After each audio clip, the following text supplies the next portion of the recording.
So what's good, everybody?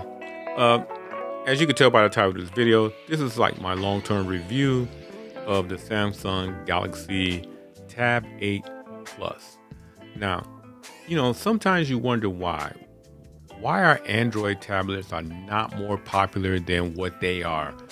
And believe it or not, I really think it's Google's fault.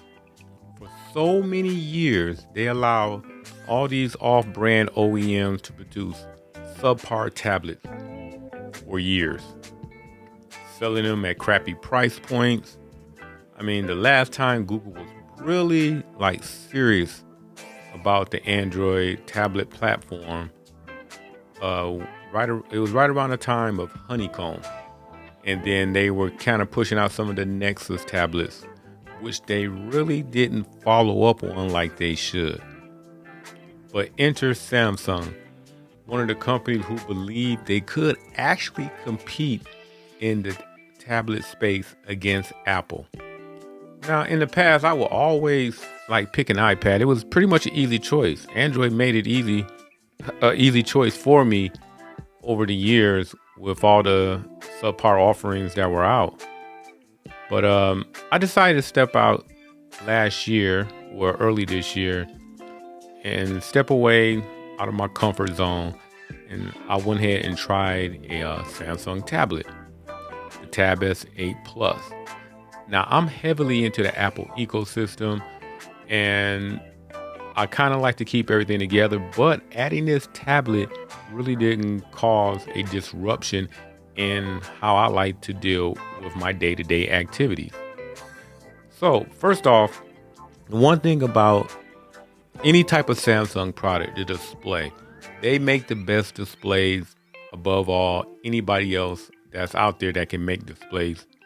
I think pretty much Samsung literally has cornered the market because they do make displays for Apple. With this tablet, though, the colors are always heavily saturated, which is what I like when I'm looking at a tablet. I really like, I'm not really into so much of the color shifting from a warm or cool tone. I just like the saturation that the Samsung display brings to the table. Another cool factor is the S Pen implementation. You don't get charged a heavy fee for having an S Pen on the Galaxy, any type of Samsung tablet. So that made the experience that much more better. And the way they allow the tablet to stay magnetized to the back, it just feels like the two pieces of tech belong together. You know what I'm saying? So the S Pen, the implementation of it, the comfort of the pen, it doesn't feel like you're holding a stick.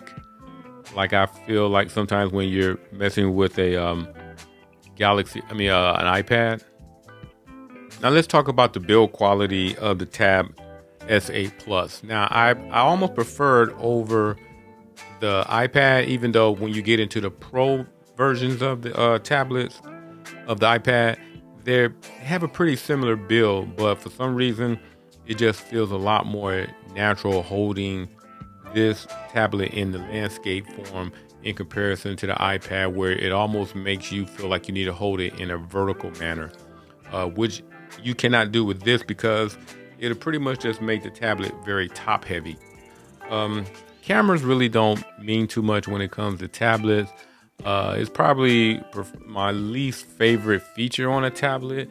You can't really take any low light pictures.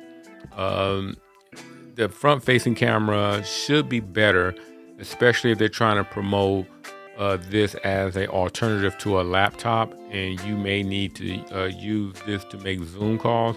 I will say that it is adequate. You can't get away with it. You got to have good lighting. You can't be in a dark setup unless you got great lighting around you. But for the most part, cameras are somewhat, let's say, usable when we're talking about tablets. The fingerprint sensor is on point. It's pretty fast. Have no problem getting into it. But when I'm at home using it, I also use the smart unlock while I'm at home. So whenever I'm within the confines of my home. My tablet stays unlocked, which is a plus. And whenever I leave, my tablet knows that it's not at my residence, so it locks automatically. So therefore, you need to use the fingerprint sensor, or you can put in your 6-digit code. One thing though that I do like from a software standpoint is that with Android, if you don't like the native launcher, you can always add a different launcher on there. But this native launcher is grown on me. One UI has grown on me over the years, and along with the new Android 12L update, it is a way more welcome software experience. It has a great kids mode, and that's one thing I think a lot of people don't realize, that Samsung tablets can compete with iPads as far as just what they can offer to young people. Again, I haven't really touched another tablet this whole year. I've been using this Samsung one. I do have an iPad, but I'm serious. I haven't really messed with my Apple iPad since March of this year. Only thing I can say now is up to Google to pretty much make sure that they keep developers on board and convert a lot of their present apps over to tablet format. I think that can only help them. And believe it or not, it's good that there are other companies out there that are still making it, but it's good that Samsung is in the limelight when it comes to being the Android alternative to Apple when it comes to tablets. You need a high-end company that does high-end things, that will keep up with their product, maintaining upgrades, software updates, and maintaining like really cool and nice design cues. So if you made it this far through my video, the review of the Galaxy Tab SA Plus, I really appreciate you. And by all means, hey, hit the like button down below because it helps out my channel. And don't forget to subscribe for more videos like this. And I catch everybody in the next video. I'm out.